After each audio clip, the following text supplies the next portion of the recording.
오늘은 진도를 나가지는 않고 우리 평소에 금요일 날 진도를 안 나갔잖아요.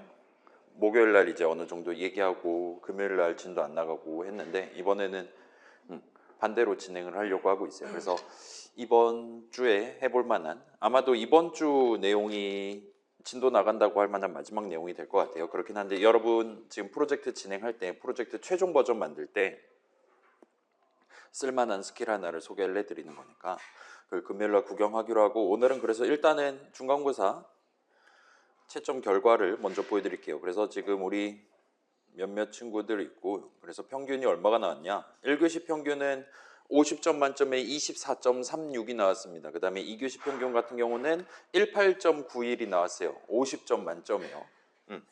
2교시를 오지게 못 보신 것 같더라고요. 분명히 족보가 있었는데 말이죠. 아무튼 간에 그래갖고 결과적으로는 합산을 했더니 43.127이 나왔습니다. 제가 이게 사실인가 해가지고 직접 계산기 때려봤는데 더하면은 진짜로 40대가 나오는 게 맞더라고요. 아무튼 그렇게 나왔고, 그 다음에 2교시 같은 경우는 이제 1교시보다는 분산이 좀 더 크기는 합니다. 그런 느낌이고, 그래서 이제 개인별로 어떤 친구들은, 자 일단 여러분 불안해할 수 있으니까 셔플링을 한 번 더 할게요. 이게 지금 가나다 순이 아닙니다. 그래서 어떤 친구들은 이제 1교시를 2교시보다 더 잘 본 친구가 있을 수 있고, 그렇지 않은 반대쪽 2교시를 더 잘 본 친구들도 있을 수 있어요. 그래서 1교시 같은 경우는 여러분이 이번 학기 우리 수업 내용 잘 구경해 봤냐, 수업 시간에 다룬 내용들을 잘 가지고 있냐를 물어보는 문제들이었고, 두 번째 2교시 같은 경우는 그래서 그런 목표를 달성하기 위한 파이썬 수식 내지 문장 내지 함수 정의 내지 파이썬 프로그램 하나를 만들 수 있냐를 제시를 하는 느낌으로 준비를 했었습니다. 그래서 이제 이번 학기에 처음으로 프로그래밍 하는 친구들 같은 경우는 1교시는 그래요, 뭐 유튜브 영상 보고 수업 자료 보고 하면 거기 있는 그대로 슬라이드에 적혀 있는 그대로 답을 적으면 능히 정답을 맞출 수 있는 그런 문제들만 출제가 되다 보니까 그럭저럭 풀 수 있었을 텐데, 2교시 같은 경우는 이제 우리가 지금 키보드 쳐서 파이썬 코드 치는 것도 힘들어 죽겠는데 그거를 내 펜으로 적는다? 그것도 심지어 모논 종이 같은 그런 자잘한 칸 만들어 놓은 거에다가 한 글자씩 또박또박 적는다? 하면 이제 한숨이 나올 겁니다. 그래서 보통은 1교시를 더 잘 보고 2교시를 개털리는 그런 패턴을 가져가게 돼요.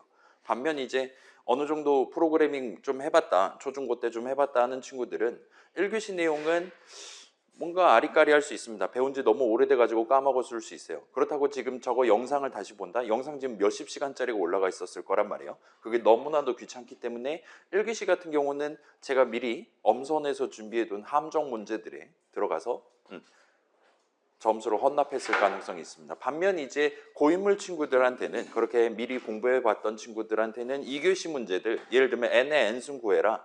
파이썬 동네에는 곱하기 연산자가 있단 말이에요. 그래서 예를 들면 n이 3이다. 그러면 나는 x에다가 n의 n승을 담아야 된다라면 그냥 이렇게 적으면 됩니다. 그럼 x 하면 뭐 나오겠어요? 27이 나오는 거죠.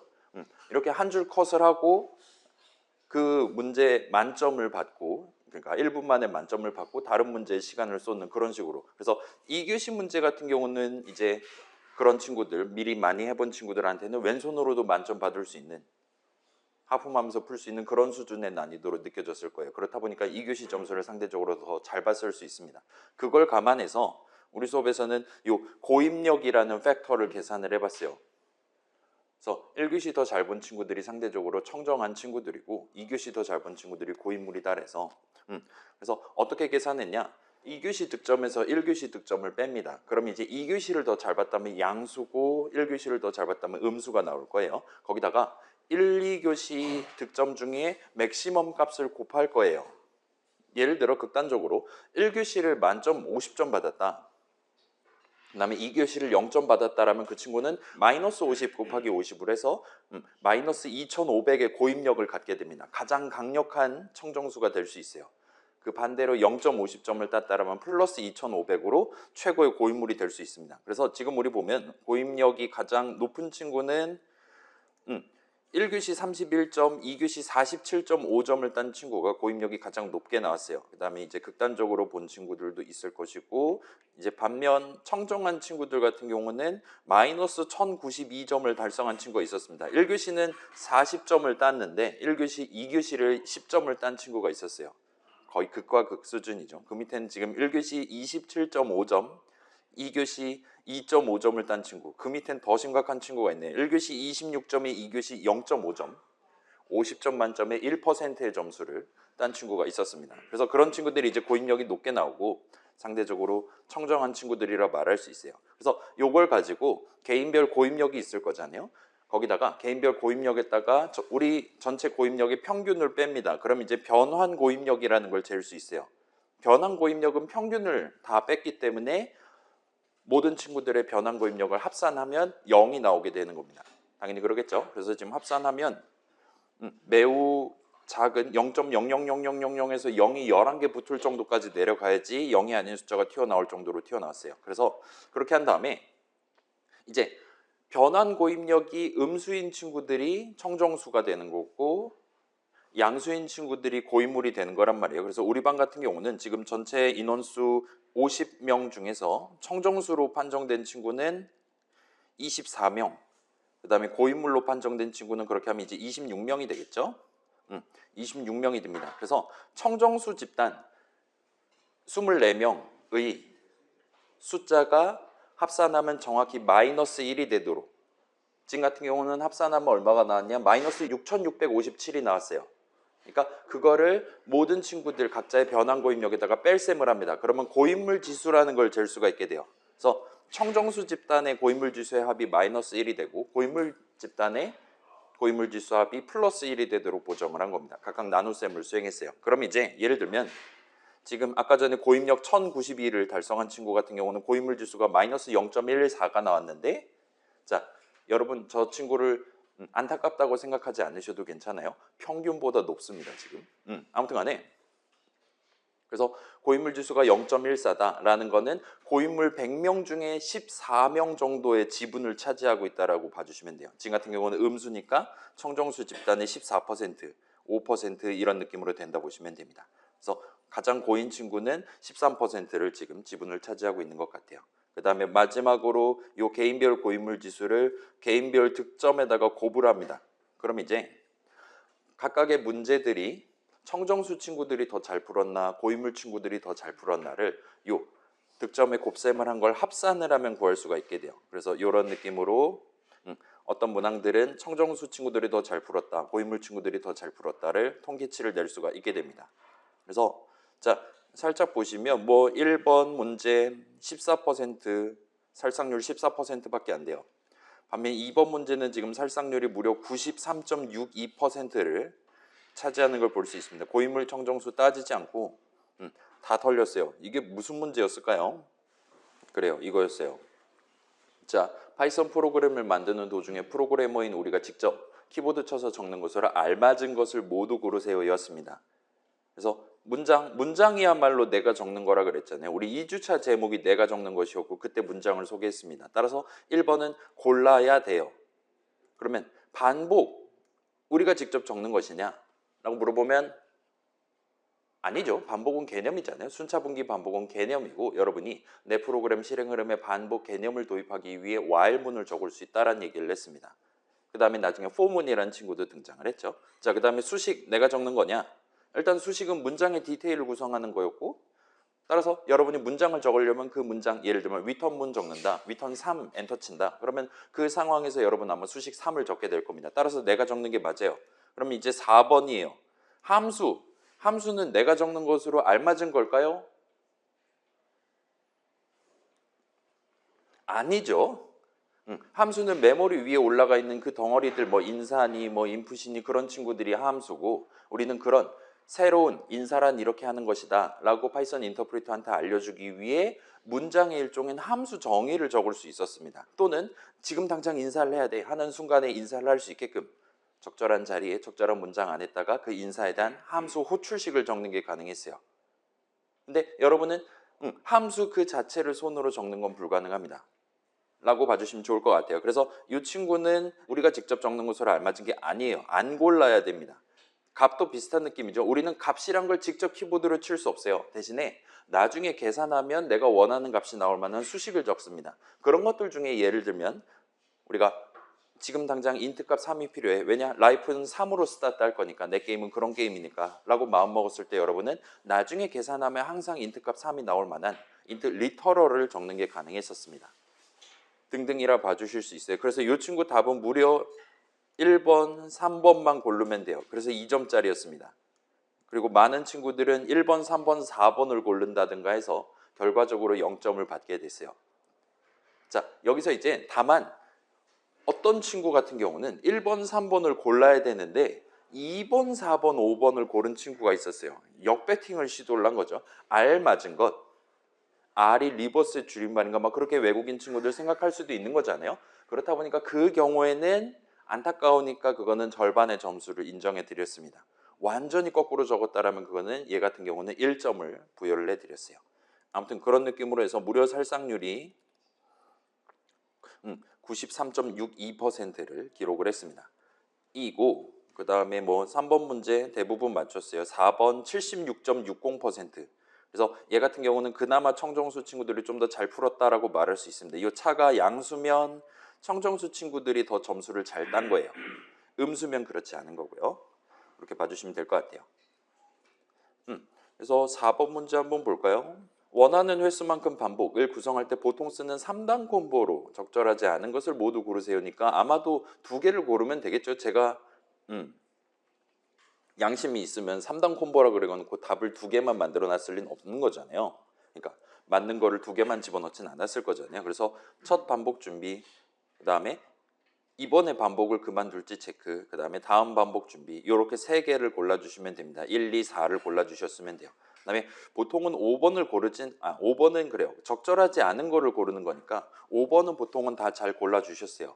그렇긴 한데 뭐 3번을 고르지 않고 5번만 체크를 한다거나 하는 친구들이 있었습니다. 아무튼 이 친구도 자주 언급을 했고 꽤 많은 예시 파일에도 들어 있었으니까 뭐 그렇다 봐주시면 좋을 것 같아요. 그래서 몇몇 친구들이 이제 저 사람 지금 한국말로 함정을 해놨을 것이다 라고 생각하고 3단 콤보인데 두 개만 들어있나 보다 또는 뭐 4개 들어있다라고 할 수도 있는 거 아닌가 라고 생각해서 고민하다가 예를 들면 2번 반복 수행 이 적절하다라고 생각해서 안 고른다든가 하는 케이스가 있었던 것 같아요. 아무튼 그렇게 해서 채점을 진행했고 그나마 청정수 친구들은 정직하게 3단 콤보니까 적절한 게 3개 있겠지 하고 적절하지 않은 거 2개를 골라서 답을 내신 것 같습니다. 그 다음에 지금 2교시 같은 경우는 자 2교시는 여러분 마음 아플 것 같으니까 한 가지만 말씀드릴게요. 뭐냐?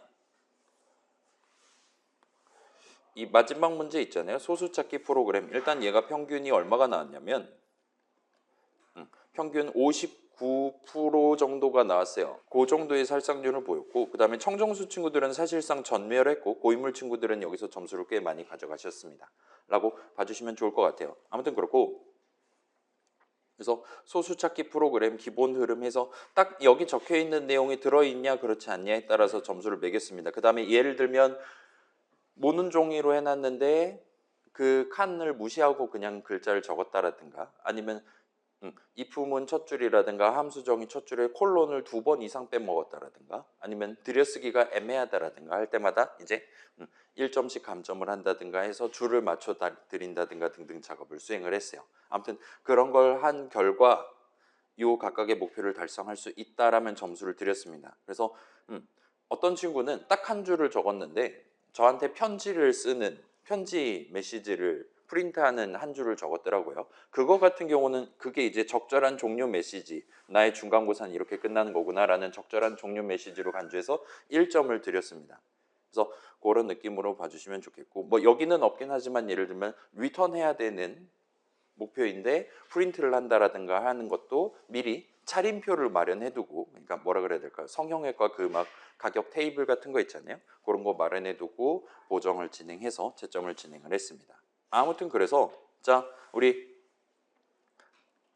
용기 있는 한 명이 내 1교시, 2교시 점수 고인물 지수가 유튜브를 통해 전 세계 사람들이 살펴봐도 상관없다 하는 친구 있으면 이름 한번 불러줄래요? 조금 있다가 저한테 오시면 점수를 알려드리겠습니다. 이따가 저한테 오시면 이름 불러주시면 개인별로 할게요. 이걸 막 뭐 점수 공개하거나 하진 않을 겁니다. 그래서 이름 불러주시면 제가 여기다 적으면은 본인의 1, 2교시 점수랑 본인이 청정수로 판정됐는지 고인물로 판정됐는지를 확인해 보실 수 있을 거예요. 그래서 우리가 지난주부터 공식적으로 프로젝트 진행을 시작했고, 지난주에 이제 주제 정하기라 그래갖고 여러분 뭐 만들고 싶어요? 저 게임 같은 거 많이 안 해요. 그런 소리 하고 앉아있고, 그런 거 제가 듣고 이제 면담을 같이 진행을 해봤어요. 그 다음에 이제 이번 주부터 한 다음 주 정도까지는 여러분의 게임의 초기 버전이라고 말할 수 있는 프로토타입을 한번 같이 만들어 보면 좋을 것 같습니다. 이번 주 오늘 안에 만들진 않으셔도 괜찮아요. 그 다음에 이 초기 버전은 일단 평가에는 반영되지 않습니다.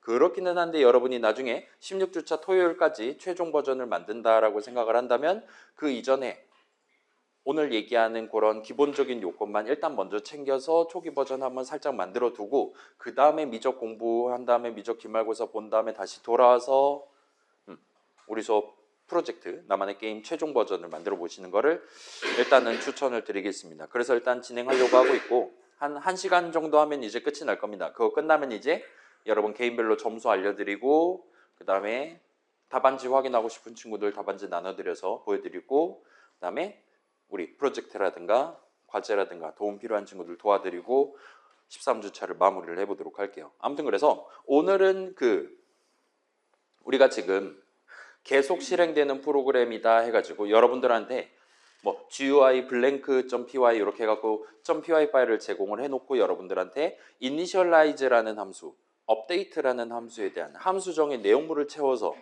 나중에 F5 누르면 그러면 여러분만의 GUI 프로그램이 땅하고 실행돼요. 예를 들면 검은색 네모가 자꾸 오른쪽으로 가요, 내려가요, 와 같은 것들을 연출할 수 있다라고 소개를 하고 있어요. 그래서 이전과는 살짝 다른 느낌으로 우리가 프로그래밍을 진행을 해야 됩니다. 조금 더 복잡해요. 그런 상황에서 좀 더 복잡한 실행 흐름을 가진 프로그램을 여러분이 만들 때 사용할 수 있는, 도입해서 사용할 수 있는 보편적인 개념이에요. 이건 상당히 게임 만들 때만 쓰는 게 아니라 스테이트 개념을 소개를 하려고 하고 있어요. 스테이트 무슨 뜻입니까? 유나이티드 스테이츠 오브 아메리카라는 단어 들어본 적 있죠? 미국이란 뜻이잖아요. 스테이트가 무슨 뜻입니까? 일단 적당히 의역을 하면 상태, 스테이터스, 상태창 뭐 그런 거 들어본 적 있잖아요. 그지? 그건 이제 복수형이라고 생각하면 될 것 같고, 아무튼 간에 스테이트, 일종의 상태, 내 프로그램이 현재 시작 화면을 땅하고 보여주고 있다. 프레스 애니키 투 스타트 막 이런 거 깜빡거리고 있다 할 수도 있고, 그래요. 조금 더 정밀하게 예를 들어본다면 여러분이 이제 게임 열심히 잘 만들었어요. 그래갖고 노트북에 딱 켜놓고 내 동생한테 와보라고 한 다음에 그 동생한테 게임을 플레이를 시키는 겁니다. 그럼 나는 눈을 딱 감고 있어요. 내가 눈을 감았다가 딱 뜨면, 예를 들면 내 동생은 지금 그 시작 화면 깜빡거리는 걸 눈으로 구경하고 있거나, 아니면 열심히 키보드 마우스 써서 게임을 플레이를 하고 있거나, 아니면 방금 전에 사망했어요. 게임 오버 화면 내가 지금 몇 점 받았나 같은 것들을 구경하고 있다라든가 와 같이 내 게임에서 제공할 수 있는 여러 서비스들 중에, 여러 화면들 중에 하나를 아마도 구경하고 있을 겁니다. 여러분이 준비해 놓은 것들 여러 개들 중에 하나를. 그런 느낌으로 일단은 조금 이따가 다시 한번 소개를 해보도록 할게요. 그래서 이런 스테이트 개념을 여러분은, 우린 지금 프로그래밍 하고 있으니까 걔를 코드보다는 데이터 쪽에 대해서, 그러니까 스테이트 값, 예를 들면 0번 스테이트, 1번, 2번, 3번, 4번, 우리 마치 그 인덱스 개념 할 때 우리 지금 힘 능력치 1번이고 막 그런 거 지금 강제 주입식 교육 당하고 있잖아요. 그런 거랑 비슷한 느낌으로 여러분이 직접 내 게임 안에서 스테이트 값이 0이면 그거는 시작 화면 보여주고 있는 거다와 같이 정해놓고 스타트를 하는 게 가능합니다. 그러면 이제 그걸 갖고 매 프레임마다, 매번 업데이트 호출 당할 때마다 어떤 요소에 대해서 지금 당장 어떤 코드를 실행해야 되냐, 어떤 코드는 실행하지 않으면 되는 거냐와 같은 분기 흐름을 여러분이 좀 더 수월하게 구성을 하는 게 가능합니다. 그래서 그런 장점을 가져가기 위해 소개를 하려고 하고 있고, 그래서 그런 장점을 가져가기 위해 스테이트 개념을 도입하기 위해 여러분이 파이썬 코드를 미리 짜둘 필요는 없어요. 대신에 그림을 한 장 그려두고 일종의 미니맵 같은 느낌으로 그려두고 스타트를 하면 좀 더 편하게 할 수 있습니다. 그래서 이 스테이트 개념을 다루기 위한 보편적인 그림 그리기 기법인 스테이트 다이어그램을 그려두고 활용하는 방법을 소개를 해볼게요. 그래서 자, 지금 예시를 준비를 해놨습니다. 그래서 3을 누르면 이기는 게임, 마우스 쓰는 버전 해가지고 지금 LMS에다 같이 올려놨어요. 그거 다운로드해서 조금 이따 같이 한번 구경을 해볼게요. 그래서 그렇게 말씀드리고 그 다음에 이번 주부터 초기 버전 살짝 구성해보면 될 것 같습니다. 그래서 요건 조금 이따 다시 소개해 드릴게요. 아무튼 자, 저랑 같이 그래서 다운로드 한 다음에 압축을 푸시면 그러면 제가 미리 준비해둔 그림 파일 5개가 보일 거고 .py 파일 2개가 보일 겁니다. 그래서 13주차 예시를 아이들을 써서 열어주시면 돼요. 그래서 Shift 우클릭해서 Edit with 아이들로 열어주시면 되고 자, 그래서 이전 예시들이랑 비슷해요. 다짜고짜 일단 F5를 누르면 이런 느낌으로 게임 창이 열립니다. 3을 누르면 이기는 게임이에요. 시작하려면 엔터키를 누르래요. 그러면 엔터키 누르면 시작이 됩니다. 그래서 기다리는 중 하다가 이런 식으로 아이고 야 이런 식으로 기다리는 중 하면서 열심히 일종의 셔플링을 해요. 1번 그림, 2번 그림, 3번 그림, 4번 그림, 5번 그림의 위치를 매 프레임마다 주사위 굴려가지고 변경을 합니다. 그걸 우리는 열심히 감상을 해요. 다시 한번 해볼게요. 방금 전에는 제가 설명하다가 시간 초과가 돼서 빨간색 배경이 보이면서 패배 화면을 목격. 잠깐만.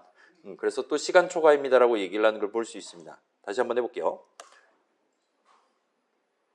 하자 이런 식으로 하면 적절한 승리 메시지 회색 화면을 구경하실 수 있어요. 또는 여기서 기다리는 중 3을 눌러주세요 하는데 3이 아니라 완전 엄한 곳을 누른다 하면 그때는 반칙패가 되는 거예요. 노란색 배경 아래에서 3이 아닌 다른 데를 눌렀습니다 라고 우리한테 판정을 내리는 걸 볼 수 있습니다. 이런 느낌으로 3을 누르면 적절한 승리 메시지를 보실 수 있어요. 그렇지 않으면 패배 메시지를 구경하시게 될 겁니다. 시간 초과거나 아니면 방금 본 것처럼 누르기는 했는데 요상한 곳을 누르거나 라고 봐주시면 될 것 같아요. 그래서 엔터키 또 누르면 한 판 또 할 수 있고 그래서 지금 제 기억이 맞다면 이게 현재 제한 시간을 1.0초로 잡아놨을 겁니다. 그래서 여러분이 딱 셔플링이 끝나자마자 그때부터 이제 시간초를 셀 거예요. 그래서 1초 안에 파란색 3번 그림 자리에다가 마우스 포인터를 갖다 댄 다음에 마우스 버튼을 성공적으로 클릭하면 그러면 여러분의 승리가 되는 거예요. 그렇지 않으면 패배가 됩니다. 라고 봐주시면 좋겠어요. 그래서 지금 보시면 일단 이니셜라이즈 먼저 볼게요. 이니셜라이즈는 그 엄청 커다란 반복 흐름의 첫 반복 준비를 하기 위한 따라서 데이터 흐름을 발생시키기 위한 따라서 수많은 할당문들이 적혀 있는 거 확인하실 수 있을 겁니다. 그래서 여기는 총 요소들을 화면에 보일 수 있는 거를 5개 플러스 1개를 총 6개를 만들어 두고 스타트해요. 걔네들에 대한 각각의 숫자를 리스트 하나에다 때려 넣고 그거를 넘버즈에다가 담아 놓고 스타트를 할 겁니다. 그래서 지금 보시면 우리 요전 튜토리얼을 할 때도 살짝 소개를 했는데 먼저 만드는 친구가 더 멀리 있는 것처럼 보일 거예요. 배경으로 깔리는 겁니다. 그래서 가장 먼저 만드는 게 0,0부터 800 곱하기 600 사이즈를 갖는 흰색 네모를 만들고 스타트를 합니다. 그 다음에 미리 그려둔 그림 파일 5개를 써서 각각 뉴 이미지 해가지고 그림 5개를 준비를 해놓고 스타트를 해요. 그래서 나중에 이제 여기 리스트 안에 들어있는 넘버즈의 0번째 칸에는 그 배경 네모 나중에 색깔 바꿀 때 꺼내갖고 쓸 거예요. 넘버즈의 1번째 칸에는 1번 그림, 넘버즈의 3번째 칸에는 3번 그림에 해당하는 친구가 들어있게끔 그 숫자가 담겨있게끔 그렇게 준비를 해놓고 스타트합니다. 그 다음에 요 밑에 보시면 이제 우리 지금 이게 시간 재는 게 매우 중요한 게임이기 때문에 그래서 지금이 몇 시냐는 항상 타임 스탬프 값으로 확인할 수 있어요. 근데 언제부터 언제까지 셔플링을 해야 되냐? 자, 지금 이거 여러분 플레이 해보시면 어쩔 때는 셔플을 0.5초만 하고 어쩔 때는 막 2초 넘게 하고 지 맘대로입니다. 사실 그 얼마나 오랫동안 섞을 것이냐 저 사람 기다리게 만들 것이냐 역시나 주사위로 굴려서 그때그때 다르게 결정하도록 만들었어요. 그래서 저 사람이 예측 못할 타이밍에 딱 멈추고 3을 눌러주세요 라고 얘기하고 그때부터 이제 1초를 세는 겁니다. 와 같은 식으로 동작하기 위해서 시작 시각이랑 끝 시각을 기록할 수 있게 미리 이름 준비해 두고 그 다음에 적절한 이제 난이도 세팅을 해야 되니까 지금 기다리는 거는 최소 0.5초 최대 3초 동안 저 사람 기다리게 만들고 나는 셔플링을 할 거예요. 그 다음에 저 사람은 1초 안에 답을 맞춰야 돼요. 그 다음에 이제 회색이든 노란색이든 빨간색이든 저 사람한테 결과를 띄워놓고 저 사람도 이제 뭐 승리감에 도취하든가 아니면 굴욕에 찌들어야 되는 거잖아요. 그때까지 기다리는 게 빨간 화면 얼마나 보여줄 거냐를 3초로 일단 세팅해 놨다 보시면 됩니다. 그래서 예를 들면 지금 여기 담아둔 요 값을 계속 쓰고 있으니까 여러분이 이게 너무 어렵다 하면은 요 1.0이라고 돼 있던 거를 100.0으로 바꾸면 이제 제가 아무리 열심히 설명을 해도 계속 100초 동안 기다려 줄 거예요. 저는 그 100초 안에 저 파란색 3 그림 자리에 마우스 포인터 갖다 대고 누르기만 하면 됩니다. 엄청 쉬운 게임이 되는 거죠. 그래서 3을 눌러주세요 돼 있고 진짜로 3을 누르면 적절한 승리 메시지 3초 동안 구경하실 수 있어요. 그런 느낌으로 지금 데이터가 준비되어 있고 요걸 토대로 이제 업데이트 안에서 이런저런 내용을 지금 실행하고 있다 보시면 좋을 것 같아요. 자, 그래서 지금 이 프로그램은 매 프레임마다 언제는 이런 작업을 하고 언제는 다른 작업을 하고 아주 그냥 중구난방이에요. 근데 그럼에도 불구하고 우리는 그 모든 실행 흐름을 업데이트라는 함수에 대한 함수정의 내용물로 다 우겨 넣어야 됩니다. 이게 순차 흐름에 몸을 맡기고 진행을 하는 게 아니라 업데이트는 1초에 60번 호출될 거예요. 이번에 호출됐으면 이번에는 뭐 한다. 다음번에 호출됐으면 다음번에 뭐 한다. 와 같은 매번 업데이트 호출 당할 때마다 서로 다른 코드를 실행할 수 있게 구성을 해야 되는 겁니다. 그래서 그걸 감안해서 자, 한번 볼게요. 지금 F5 누르자마자 그때는 시작하려면 엔터키를 누르세요 하고 하얀색 화면인 채로 그냥 가만히 있는 걸 볼 수 있어요. 따라서 지금 시점에는 프로그램 입장에서는 아무것도 안 해도 됩니다. 근데 한 가지는 해야 돼요. 저 사람이 이번 프레임에 엔터키를 눌렀나 검사는 해야 됩니다. 그리고 만약에 엔터키를 눌렀다면 이제 그 다음 프레임부터는 열심히 그림들의 위치를 섞어가면서 저 사람 기다리게 만들고 셔플링을 해줘야 돼요. 저 사람이 지금 연출을 하는 걸 구경을 할 수 있게 매 프레임마다 위치를 바꿔주는 작업을 해야 됩니다. 그러다가 이제 미리 정해둔 언제까지 셔플링 할 거냐 그 시간이 지나면 이제 다시금 아무것도 안 하고 가만히 기다리면 돼요. 여기서는 뭘 할 거냐? 일단 저 사람이 지금 마우스 버튼을 눌렀나를 계속 예의주시할 겁니다. 마우스 찾아보면서 저 사람이 버튼을 만약에 눌렀다. 버튼을 누른 그 프레임에 마우스 포인터 위치가 지금 3 그림 위에 있냐 그렇지 않냐를 검사를 할 거예요. 일단 마우스 버튼을 눌렀다면 게임은 끝납니다. 승리를 하든 반칙패를 하든 둘 중에 하나가 발생해요. 또는 미리 정해놓은 타임아웃 시간이 지났냐. 그러니까 마우스 버튼도 열심히 예의주시하지만 시계도 열심히 쳐다보는 거예요.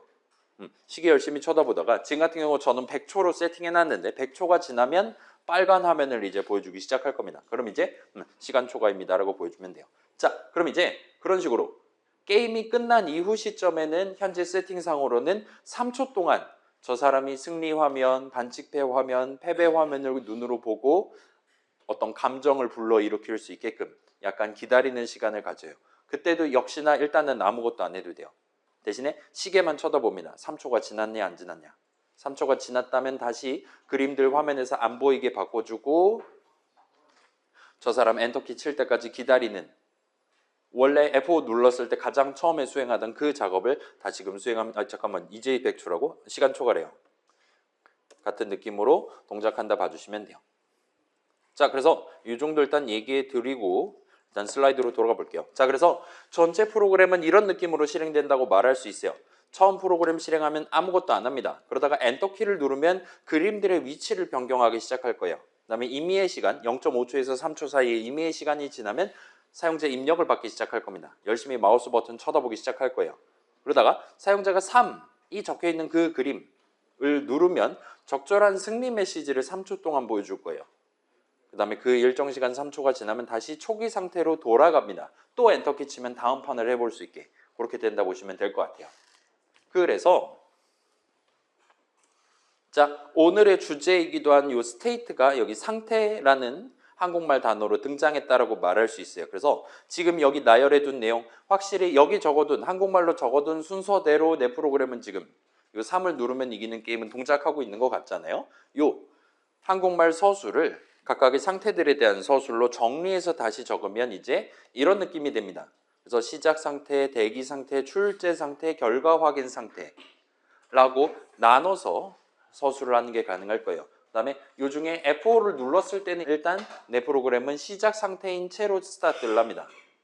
그때는 기본적으로는 특별히 할 일이 없어요. 근데 엔터키를 누르면 대기 상태로 전환되도록 만들 거예요. 그럼 이제 내 프로그램이 대기 상태일 때는 이때는 열심히 셔플링을 하는 거예요. 저 사람이 기다리는 겁니다. 난 열심히 일해야 돼요. 매 프레임마다 숫자 그림들의 위치를 주사위 굴려가면서 변경하면 돼요. X좌표, Y좌표 새로 뽑고 무브 오브젝트 호출하면 됩니다. 그 다음에 임의의 시간, 미리 정해둔 임의의 시간이 지나면 출제 상태로 전환될 거예요. 출제 상태에서는 나는 별로 할 일이 없어요. 저 사람이 열심히 마우스 조작해가면서 클릭을 하든가 아니면 시간이 다 되든가 하게 될 겁니다. 아무튼 성공한 케이스를 놓고 생각해 본다면 저 사람이 3그림을 잘 눌렀다면 이제 결과 확인 상태로 전환될 겁니다. 결과 확인 상태에서는 회색 그림 띄워놓고 3초 동안 아무것도 안 하고 있으면 돼요. 그래서 3초가 지나면 다시 시작 상태로 전환되도록, 그래서 또 엔터키를 누르면 또 대기 상태로 전환되고 또 셔플링하고 또 다시 문제 내고, 그래서 저 사람이 버튼 누르면 또 결과 알려주고 와 같이 내가 만들어둔 게임을 한없이 플레이할 수 있게 Alt F4 눌러서 빡종하기 전까지 한도 끝도 없이 계속 실행할 수 있게 그렇게 지금 준비되어 있다 보시면 됩니다. 그래서 자, 우리 프로그램은 어떤 시점에 여기 있는 4가지 상태들 중 하나를 띈다라고 말할 수가 있어요. 눈 감았다 떠면 내 프로그램은 지금 엔터키 쳐달라고 기다리고 있을 수도 있고, 아니면 열심히 그림들 위치 바꾸고 있을 수도 있고, 아니면 지금 3을 누르세요와 같은 느낌으로 가만히 기다리고 있을 수 있고, 시계 쳐다보고 있을 수도 있고, 아니면 지금 빨간색 시간 초과입니다 라고 우리한테 적절한 패배 메시지를 보여주고 능력을 하고 있을 수도 있는 거예요. 이 4가지 상태 중에 반드시 하나를 띈다라고 말할 수가 있습니다. 그래서 자, 일단은 프로그램을 처음 켰을 때는 시작 상태인 채로 스타트합니다. 게임을 시작하려면 엔터키를 누르세요 하고 아무것도 안 하는 거부터 하기 시작해요. 그래서 여기에도 지금 그런 뭐라 그래야 될까요? 우리 이전 수업에서 몇 번 등장했었던 그 하나라는 개념이 잘 작용하고 있는 것 같아요. 그래서 하나, 우리 그 1교시 문제 중에 분기랑 반복에 대한 설명에서도 튀어나왔죠. 어떤 문장들을 0번 또는 한 번 실행할 수 있게 해주는 거, 0번 또는 한 번 여러 번 실행할 수 있게 해준다. 뭐 그런 답 적으면 만점을 받을 수 있는 그런 문항이 있었습니다. 그 다음에 하나라는 단어가 또 어디서 등장을 했냐면 변수 얘기할 때 등장했어요. 값을 하나 담을 수 있는 친구입니다. 변수는 기본적으로 값을 여러 개를 담는 게 아니라 하나를 담을 수 있는 친구예요. 넘버는 3 엔터 친 다음에 넘버는 5 엔터 치면 3 담았던 바로 그 자리에 5를 담는다라고 우리가 납득할 수 있었어요. 만약에 넘버의 값을 2개 담을 수 있다. 그러면 3이랑 5랑 둘 다 담을 수도 있었을지도 모릅니다. 일단은 변수 개념은 그런 거를 지원하지 않아요. 그렇기 때문에 우리가 나중에 뭐 인덱스 개념이니 추가로 끌어와서 리스트 형식이니 뭐니 그런 걸 구경했다 보시면 될 것 같아요. 여러 값을 하나의 이름에 몰아서 담고 싶을 때 쓰는 겁니다. 아무튼 거기서 하나가 등장했고 또 어디서 나왔냐? 수식 얘기할 때 등장했어요.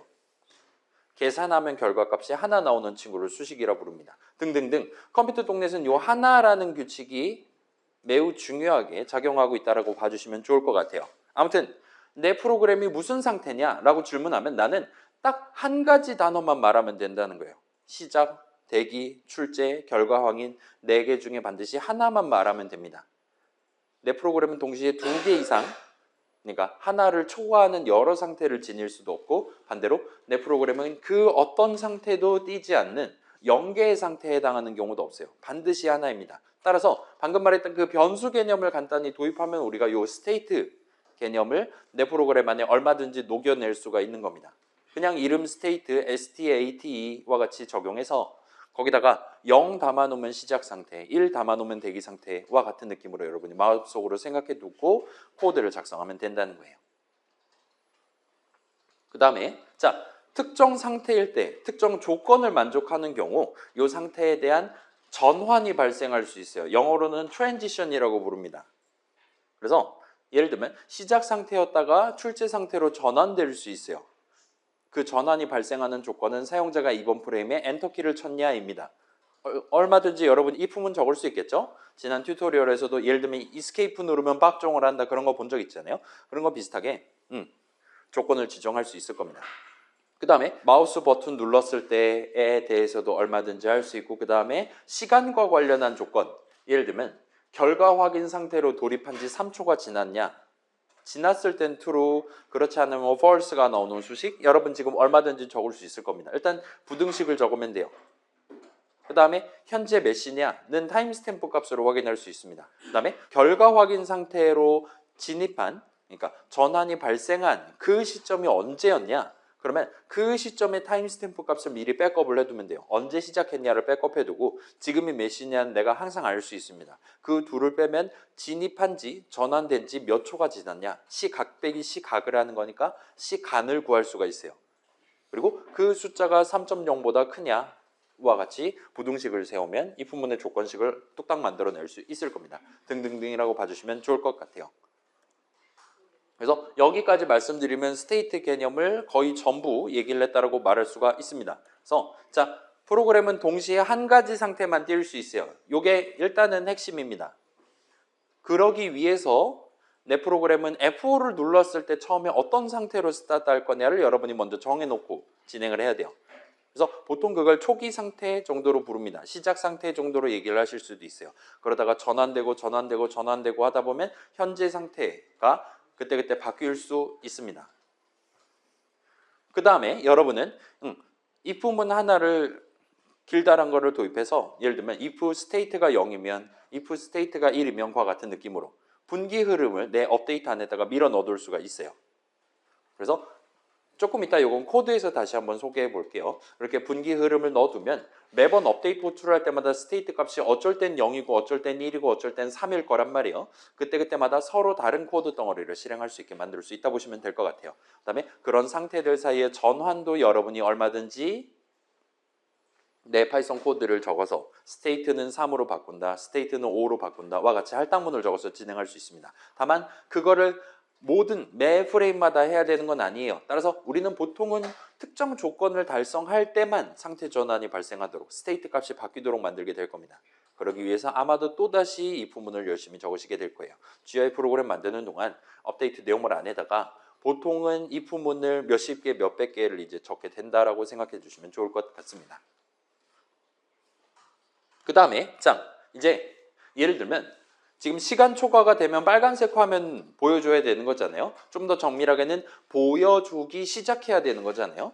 그런데 우리는 당연히 그 네모의 색상을 빨간색으로 바꾼다는 처음에 딱 한 번만 호출하면 그 다음부터는 그 네모는 항상 빨간색을 유지할 겁니다. 따라서 우리가 결과 확인 상태인 동안 네모를 하얀색이 아니라 다른 색으로 보여준다면 그러면 그 결과 확인 상태로 전환되는 바로 그 시점, 스테이트 값을 그걸로 바꾸는 그 시점, 달리 말하면 지금 말했던 3초가 지났냐라든가 마우스 버튼을 잘 눌렀냐라든가 그렇게 상태 전환 조건에 해당하는 조건식을 잘 적어서 구성해 놓은 if문의 내용물에다가 다음 프레임부터는 이제 결과 확인 상태니까 지금 네모의 색상을 노란색으로 바꾸면 되겠구나, 회색으로 바꾸면 되겠구나와 같이 코드를 적어주시면 됩니다. 그래서 특정 상태로 전환해서 들어가는 시점 내지 나가는 시점에 실행해야 될 코드가 있다면 이렇게 전환 조건을 우리가 적어둔 if문의 내용물로서 추가를 하시면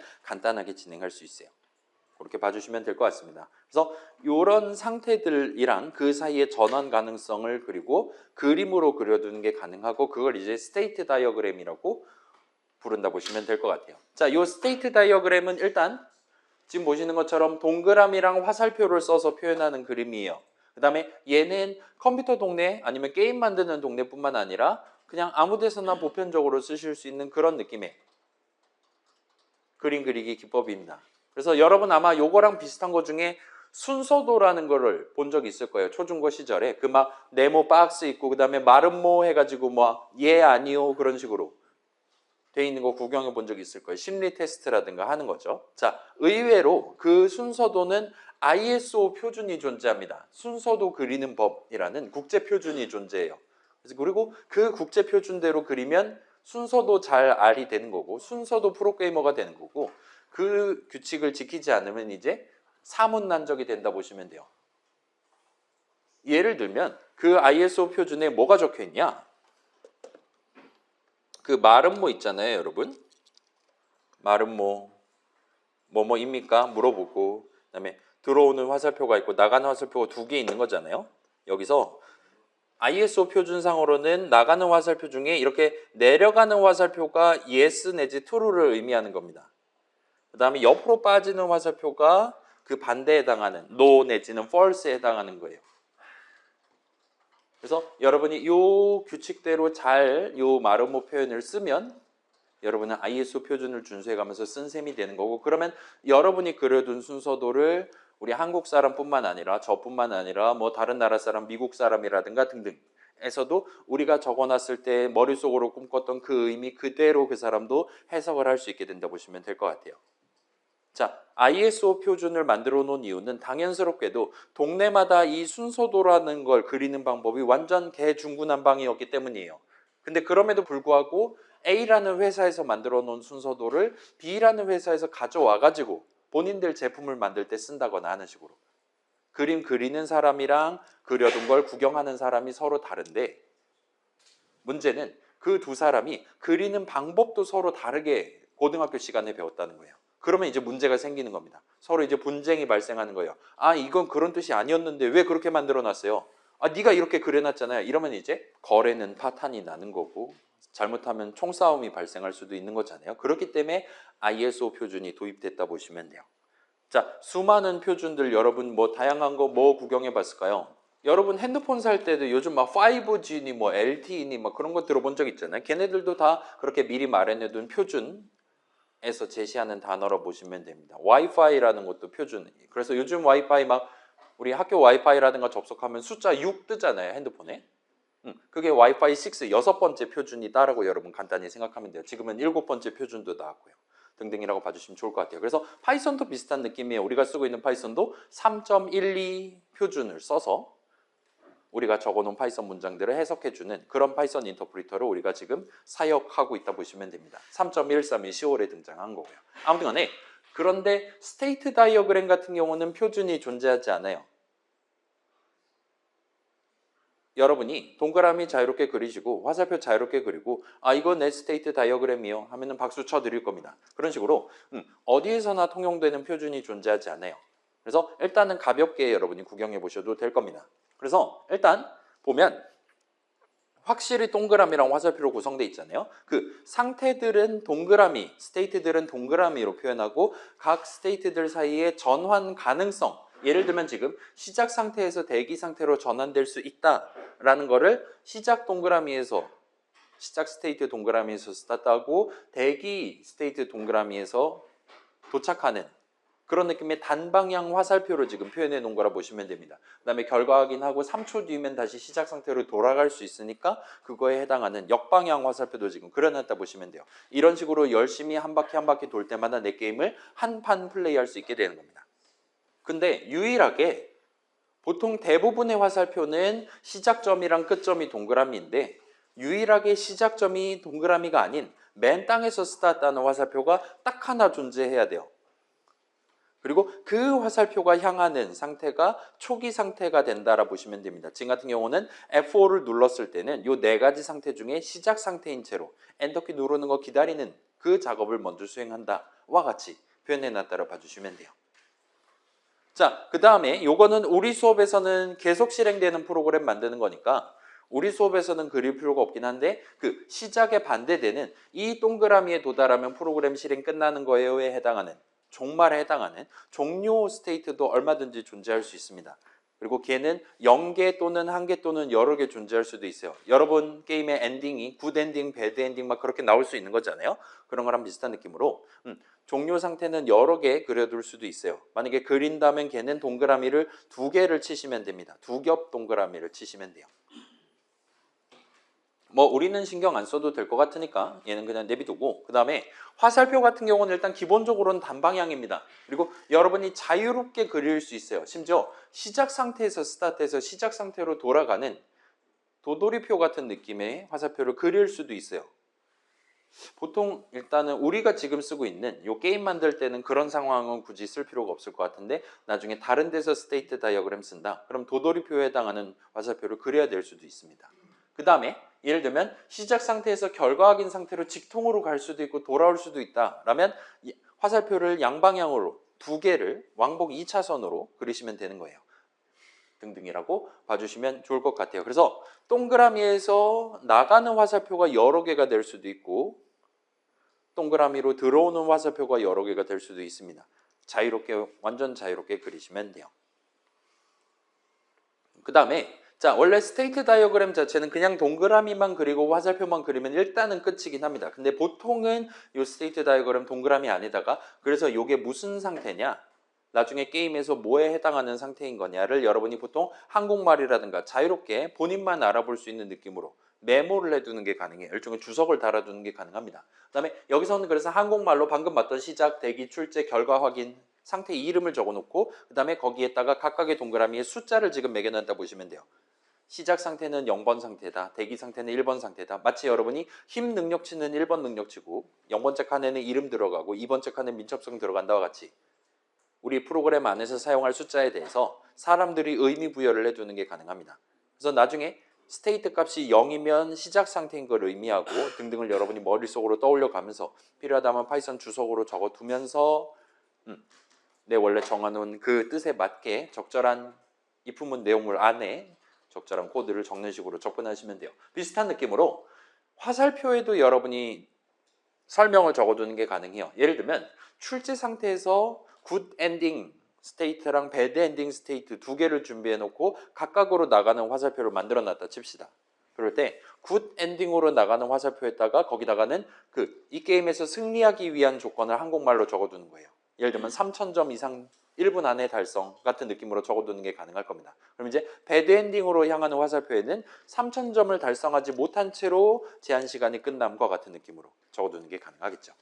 라고 봐주시면 좋을 것 같습니다. 그래서 자, 요 다이어그램, 요 그림은 당연히도 여러분 그냥 종이랑 펜을 써서 그리셔도 되고 아니면 뭐 그림판 같은 거, 뭐 포토샵이라든가 파워포인트 같은 거 써서 그리셔도 상관없어요. 여러분만 알아볼 수 있으면 됩니다. 조금 더 나간다면 여러분이랑 여러분 게임 만드는 거 도와드리기 위해 옆에서 기다리고 있는 저나 조교님이 알아볼 수 있을 정도까지만 표현을 해두면 돼요. 그렇게 해서 여러분이 느끼기에 다이어그램만 딱 봐도 아 이런 식으로 각각 나눠가지고 if문 열심히 집어넣어가면서 구성하면 나중에 최종 버전 만들 수 있겠구나 싶다면 그때부터 아이들을 켜고 그때부터 GUI 코어, GUI blank.py 같은 거 다운로드해서 준비해 주시면 됩니다. 그 전까지는 코드 치면 기분이는 좋을 거예요, 분명히. 그렇긴 한데 파이썬 코드만 치면서 진행한다고 해서 내가 원래 꿈꿨던 그 게임이 뚝딱하고 1000줄짜리가 막 튀어나오냐 하면 그건 엄청나게 어려운 거라 생각해 주시면 좋을 것 같아요. 일단은 거국적인 느낌에서 마치 나의 여정을 성공적으로 밟기 위한 일종의 미니맵 지도를 그려놓고 스타트한다라는 느낌으로 이 스테이트 다이어그램을 한번 그려놓고 진행을 하시는 걸 추천을 드리겠습니다. 그래서 그렇게 일단 동그라미랑 화살표 그려두면 실제로 코드 짤 때는 여러분 어떤 if문의 내용물 같은 식으로 서로 나눠가면서 각각의 동그라미에 대해서 서로 다른 코드를 그때그때 집중해 가면서 시야를 좁혀가면서 진행하시는 게 가능할 거예요. 지금 매 프레임마다 카드를 섞어야 되는데 카드를 섞는다는 건 어떻게 하면 되는 거지? XY 좌표를 주사위로 새로 뽑아갖고 그걸 갖고 무브 오브젝트 호출하게 하면 되겠구나를 모든 카드들에 대해서 한 번씩 수행하면 되겠구나. 그러면 이제 포문을 쓰면 되겠구나와 같이 연상이 될 겁니다. 그래서 그런 카드 셔플링하는 코드를 대기 상태일 때만 실행할 수 있게끔 그 if문, 그 들여쓰기 한 내용물로서 밀어 넣어주기만 하면 돼요. 그러면 깔끔하게 목표를 달성하실 수 있을 겁니다. 그래서 이 정도 일단 설명드리고 한번 코드를 봅시다. 자, 아까 이니셜라이저 구경했으니까 대충 그러려니 하고 넘어가 두고 업데이트 내용을 보면 진짜로 if state가 0이면 같은 느낌으로 지금 엄청 커다란 if문이 들어있어요. 그래서 state 값이 0이면 여기 적어둔 작업을 수행할 겁니다. 근데 state가 0이다라는 건 시작 상태예요. 하얀색 화면 보이고 있을 때입니다. 그때는 아무것도 안 하면 돼요. 매 프레임마다 해야 될 작업이 없습니다. 그냥 하염없이 기다리면 돼요. 그렇긴 한데 언제 다음 상태로 전환될 것이냐, 어떤 조건에서 전환될 것이냐 할 때 방금 전에 우리가 정했던 거는 엔터키를 누르면 이번 프레임에 만약에 엔터키를 누른 게 맞다면 그러면 다음 프레임부터는 스테이트 값을 1로 둬서 대기 상태일 때 수행해야 되는 작업을 수행할 수 있게끔 해두면 됩니다. 그래서 만약에 스테이트가 0인 상태에서 0일 때 이번에 사용자가 엔터키를 쳤다면 그러면 요 밑에 있는 코드를 실행할 건데 여기서 가장 중요한 건 스테이트 값을 1로 바꾼다 얘예요. 그 다음에 다음 프레임, 다음번에 또 업데이트 호출되면 그때는 스테이트 값이 0이 아니라 1이기 때문에 일단 여기서 보이는 요 코드 스테이트가 0일 때만 실행하는 코드는 절대로 실행하지 않습니다.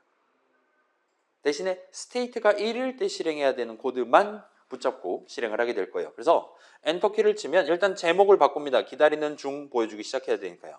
그 다음에 미리 준비해둔 그 그림 5장을 이제 보여주기 시작할 겁니다. 그 다음에 셔플링을 언제까지 할 거냐, 시간을 기록을 해둘 거예요. 그래서 언제부터 셔플링 할 거냐는 현재 타임스탬프 값 기록하면 되고, 언제까지 할 거냐는 거기다가 덧셈을 해서 집어넣으면 됩니다. 우리가 그 random.wendInt 써봤잖아요. random.wendInt는 내가 정한 숫자 3 이상 5 이하와 같은 느낌으로 소수점 안 달린 숫자를 하나를 뽑아올 수 있어요. 근데 그러지 않고 예를 들면 이게 항상 3초, 4초, 5초 이렇게 초 단위로 진행하면 너무 뚝뚝 끊어지는 것 같으니까 어쩔 때는 3.005초, 어쩔 때는 3.47초 막 이런 느낌으로 좀 더 스무스한 범위 안에서, 좀 더 가득가득 들어찬 범위 안에서 숫자 하나를 뽑고 싶다 할 때는 여러분이 요 random.random이라는 함수를 쓰실 수가 있어요. 이 친구는 나한테 0 이상 1 미만의 임의의 플롯 형식 값을 줍니다. 그럼 거기다 이제 곱셈을 때리면, 예를 들어 3을 곱하면 0이었으면 그대로 0일 거고, 1이었으면 1은 실제로 나오진 않지만 아무튼 0.999였으면 2.999가 이제 등장할 거예요. 와 같은 느낌으로 곱셈을 하면 범위가 늘어나는 거고, 거기다가 덧셈을 하면 예를 들어 0부터 3까지라고 돼 있는 거에다 플러스 1 하면 1부터 4까지와 같은 느낌으로 범위를 시프트를 할 수가 있습니다. 그래서 그런 느낌으로 여러분이 원하는 범위 내에 균등 분포를 띄는 임의의 플롯 형식값 하나를 구할 수가 있어요. 그래서 여기서는 그거를 대기 상태를 얼마나 지속할 거냐를 정하는데 썼다 보시면 됩니다. 그래서 스테이트를 1로 바꿔요. 그 다음에 그 밑에 보시면 잘은 모르겠지만 아무튼 스테이트가 1일 때 여기서는 매 프레임마다 해야 되는 작업이 있어요. 방금 전 얘기했던 그 각각의 1, 2, 3, 4, 5 그림들의 위치를 주사위 뽑아갖고 변경하는 코드가 지금 여기 들어있습니다. 다만 여기서는 지금 살짝 더 디테일을 살려놓은 게 그 1, 2, 3, 4, 5 그림이 서로 겹치지 않게 만들어놨어요. 주사위 뽑으면 똑같은 숫자 나올 수 있는 거잖아요. 우리 숫자 알고 게임 할 때도 똑같은 숫자 나오면 안 되는 상황인데 그냥 올 랜덤 돌렸더니 자꾸 막 반칙패하고 그랬을 겁니다. 아무튼 간에 그런 거랑 비슷한 느낌으로 겹치지 않는 숫자를 뽑기 위한 코드가 여기 지금 조금 들어있다 봐주시면 좋을 것 같아요. 결국은 두 네모가 겹치냐 여부는 말 그대로 2D 좌표 평면에서 두 네모가 겹치냐 여부는 얼마든지 수학적으로 판단할 수 있는 거잖아요. 그거에 해당하는 코드가 지금 여기 적혀 있고, 뭐 요거는 뭐 나중에 이런 걸 써야 되는 친구들이 확인해 보시면 좋을 것 같아요. 아무튼 간에 그러면 대기 상태는 언제 끝나냐? 시계를 보고 판단합니다. 미리 정해둔 종료 시각이 지났다면 과 같은 느낌으로, 자 여기서 플롯 형식값, 타임스탬프라든가 그런 플롯 형식값을 비교할 때는 보통은 는을 쓰면은 털릴 수가 있어요. 는을 쓴다는 건, 자 좌항이 3.0000001이다. 그러면 우항도 정확히 3.0000001일 때만 true입니다. 우항이 3.0000002만 돼도 false가 떠버려요. 근데 그 정도까지 여러분이 정밀하게 true false를 논하는 걸 희망하진 않을 거예요. 그렇기 때문에 보통은 부등식을 쓰시면 됩니다. 내가 지금 3초까지 셔플링 하기로 했는데 혹시 지금 3초가 지났니? 라고 물어보는 셈이라고 보시면 돼요. 그래서 그런 느낌으로 부등식 세워놨고, 아무튼 지난 게 맞다면 그러면 출제 상태로 전환되는 게 가장 중요한 데이터 흐름이고, 출제 상태로 넘어갈 때 수행해야 되는 작업, 일단 제목 바꿔놓고 그 다음에 출제 상태를 얼마나 지속할 거냐 미리 정해둔 그 난이도만큼의 시간을 더해서 세팅해두고 넘어갑니다. 그러면 출제 상태일 때는 매 프레임마다 해야 되는 작업은 없어요. 대신에 여기서는 그 방금 전 봤던 전환 조건 두 가지를 다 집어넣어놨어요. 하나는 저 사람이 마우스 버튼을 눌렀나를 검사하는 겁니다. 이번 프레임에 마우스 버튼을 눌렀다면 무조건 다음 상태로 전환돼요. 그게 성공이든 반칙패든 간에. 또는 미리 정해둔 시간이 지났으면 시간 초과하기 때문에 다음 상태로 전환될 거예요. 그래서 그런 것들 판단하는 코드 들어있고, 그래서 색깔 회색 또는 노란색으로 바꿔놓고 스테이트를 3으로 바꿉니다. 또는 시계를 봤을 때 시간 초과면 빨강색으로 바꿔놓고 3으로 바꿔요.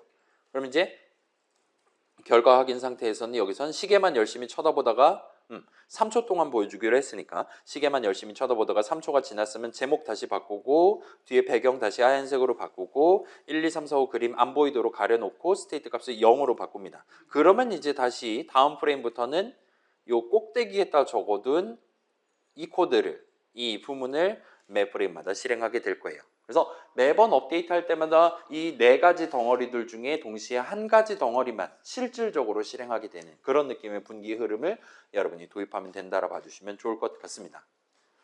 그래서 이 정도로 말씀드릴 수 있을 것 같고, 자, 여기까지가 오늘 본론 내용이에요. 이걸 목요일 날 했었을 수도 있을 것 같긴 한데, 우리 목요일 요즘 목요일에 몇 명 오는지 아십니까? 어제 몇 명이었더라? 45명인가 출석 체크를 했어요. 뭐 우리는 이제 진도 다 나갔으니까 너무 막 죄책감 갖지 그러지 않으셔도 괜찮아요. 아무튼 이제 1시간 정도 여유 시간이 남았고, 아무튼 간에 자, 오늘부터 다음 주까지 해야 되는 거는 내 GUI 프로그램, 내 게임의 프로토타입, 초기 버전을 구성하는 거예요. 초기 버전이라 하면 예를 들면 나는 엄청 멋들어진 시작 화면을 준비할 거예요. 그 다음에 내 게임은 멀티 엔딩으로 준비할 거예요. 다 내다 버리고 게임 그 자체에 해당하는, 예를 들면 뭐 다가오는 장애물을 스페이스바 눌러서 피하는 게임이다. 딱 그거에 해당하는 것만 일단 만들어 보는 거예요. 그 다음에 오래 살아남는 게임이다 하더라도 일단은 장애물을 직접 한 3개 정도만 띄엄띄엄 배치를 해두는 겁니다. 그 다음에 F5 누르면 그 장애물이 내가 미리 정해둔 순서대로 다가오게 하는 거예요. 그 다음에 스페이스바 누르면 내 캐릭터 점프할 수 있게 만드는 겁니다. 그거조차 안 되면 못 만드는 거잖아요. 그래서 일단 그것만 먼저 만들어 보는 거예요. 그러면서 이 점프 스페이스바 누르면 점프한다라고 적어놨는데, 이런 느낌으로 그 점프가 연출되는 게 나을까, 아니면은 지금 같은 속도로 장애물이 다가오는 게 적절한 난이도인가 등등을 생각해 보실 수 있을 겁니다. 그 다음에 저를 부르든가 해서 지금 이렇게 지금 초기 버전 만들어 놨는데, 최종 버전 이렇게 만들려고 한다와 같이 추가적인 협의를 할 수 있을 거예요. 그 상황에서는 이제 저한테 물어볼 때 방금 얘기했던 스테이트 다이어그램까지 같이 만들어서 준비를 해서 물어보시면 훨씬 더 여러분의 최종 버전에 실질적으로 도움이 될 만한 조언을 받으실 수가 있을 겁니다.